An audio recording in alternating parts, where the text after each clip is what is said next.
नमस्कार। India debate में आप सबका स्वागत है। मैं हूं आशुतोष।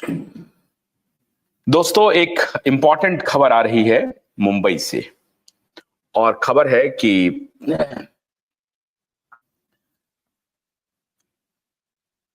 ठाकरे परिवार में कपकपाहट शुरू हो गई है।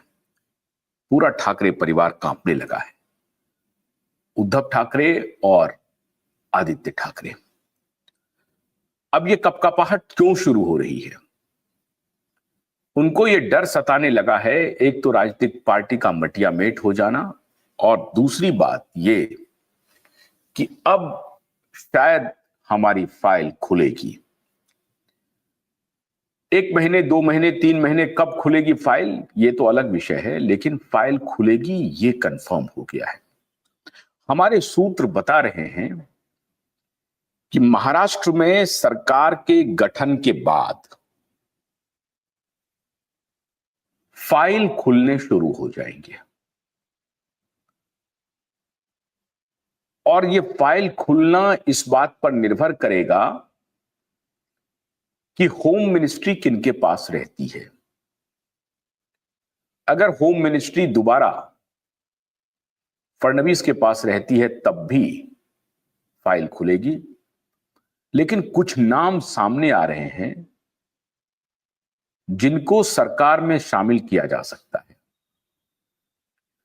और वो नाम ऐसे हैं जिनका आदित्य ठाकरे के साथ जानी दुश्मनी, जिसको कहते हैं ना, जानी दोस्त नहीं, जिगरी दुश्मनी नहीं, जिगरी दोस्त नहीं, जिगरी दुश्मनी हो गई है। और आदित्य ठाकरे को लेकर के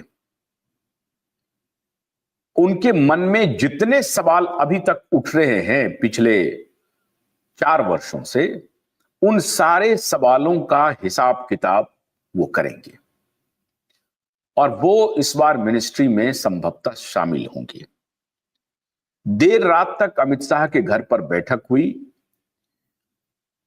फैसला हो गया है मुख्यमंत्री कौन बनेगा, किन किन कोटे से कितने मंत्री बनाए जाएंगे, किस पार्टी से कितने मंत्री बनेंगे। शिवसेना शिंदे की पार्टी से और एनसीपी शरद पवार की पार्टी, एनसीपी अजित पवार की पार्टी से कितने लोग मंत्रिमंडल में शामिल। हाँ, थोड़ी तकनीकी खराबी की वजह से शायद आप लोग कुछ देर तक मुझे नहीं देख पाए, लेकिन अभी शाम को आप ब्रॉडकास्ट भी देख लेंगे। अभी हमारे एक साथी लिख रहे हैं, Pranab Kumar, big breaking, enforcement directorate raid Shilpa Shetty house in porn case. उनके हस्बैंड और उनका तो चलेगा अभी। सर सच में कुछ होगा ना? Invite Nilesh Ojha ji please. आप चिंता क्यों कर रहे हैं? सच में कुछ हो तो गया। पहली बात तो पार्टी खत्म हो गई। अभी आप देखिए उनके बीच में सिर फरोवल शुरू हो गया, और अभी लाठियां भी बरसेंगी आपस में ही। कोई दूसरा उन्हें बरसाने की जरूरत नहीं है, सब कुछ होगा। ये अभी जो पॉर्न केस में आप जो हमको सूचना दे रहे हैं कि ईडी पहुंच रहे हैं, ईडी तो पहुंच ही रहे हैं, ईडी को सब मालूम है। असल में सरकार में भी जो कुछ लोग बैठे हैं वो कोई निर्णय नहीं करना चाहते हैं, ये सबसे बड़ी समस्या है। लेकिन निर्णय को आप कह सकते हैं कि चलिए लोकसभा चुनाव तक इंतजार कर रहे थे, विधानसभा चुनाव तक इंतजार कर रहे थे। अब इस चुनाव, दोनों चुनाव हो जाने के बाद असली कहानी जो हमारे सूत्र मुझे बता रहे हैं वो ये है कि मंत्रालय का जो बंटवारा हो रहा है उसमें आप देखेंगे कि लगातार आपको गृह मंत्रालय पर नजर बनाए रखनी पड़ेगी कि गृह मंत्रालय किनके हिस्से जा रहा है। एकनाथ शिंदे हो सकता है कि यह शर्त रखें कि अगर मुख्यमंत्री बनते हैं देवेंद्र फडणवीस, तो जिस प्रकार से कि देवेंद्र फडणवीस को हमने गृह मंत्रालय दिया था, उसी प्रकार से आप हमें गृह मंत्रालय दे दें। अगर इस फॉर्मूले पर बात बनी तो फिर गृह मंत्रालय एकनाथ शिंदे के पास चला जाएगा। एकनाथ शिंदे के पास अगर गृह मंत्रालय जाएगा तो क्या अपने पुराने रिश्ते का हवाला देकर के आदित्य ठाकरे को बचाने की कोशिश होगी बाला साहब ठाकरे का हवाला देकर के, या एकनाथ शिंदे अपना स्कोर सेट करेंगे, जिन्हें गद्दार कहा गया वो सेट कर देंगे। इसलिए अभी बाप बेटे को गिरफ्तार नहीं किया गया दिशा और सुशांत केस में और कोविड के केस में, क्योंकि उनको मालूम था कि आने वाले दिनों में विधानसभा के चुनाव हैं और लोकसभा के चुनाव हैं। उस चुनाव में ये दोनों बाप बेटे शहीद होने का नाटक जनता के बीच में जाके कर सकते हैं, और इस वजह से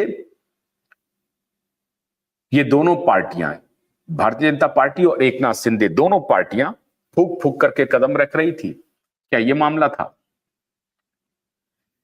इसलिए आप कह सकते हैं थोड़ी देर के लिए कि चलिए बेनिफिट ऑफ डाउट दोनों पार्टी को दे देते हैं, लेकिन मेरा मानना है कि लोकसभा और विधानसभा का बहुत असर नहीं होता। हुआ यूं कि आप देखिए कि अरविंद केजरीवाल को जब आपने जेल में डाला तो एमसीडी के चुनाव में बहुत अपेक्षित सफलता, या मनीष सिसोदिया को जेल में डाला तो उससे एक सिंपैथी इन दोनों के पक्ष में गई, चाहे वो भ्रष्टाचार के ही आरोप में वो जेल गए, लेकिन सरकार के खिलाफ, भारतीय जनता पार्टी के खिलाफ सिंपैथी गई।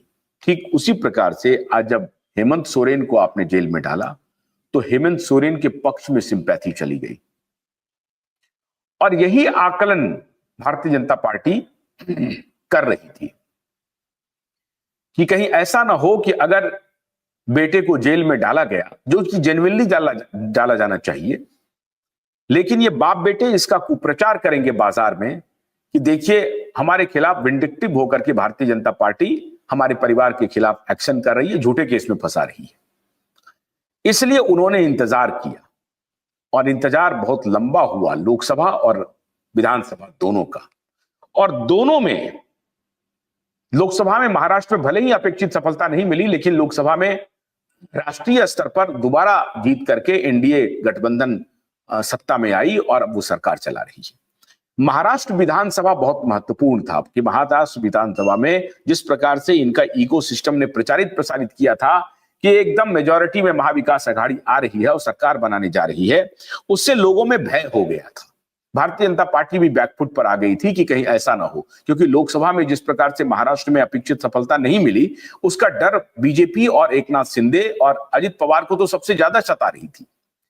इस डर की वजह से वो कोई एक्शन नहीं लेना चाहते थे और कोई मोर्चा नहीं खोलना चाहते थे, जिसके बारे में ये दोनों पिता पुत्र पब्लिक डोमेन में आकर के कहें कि देखिए हमें परेशान कर रहे हैं, राजनीतिक रंजिश की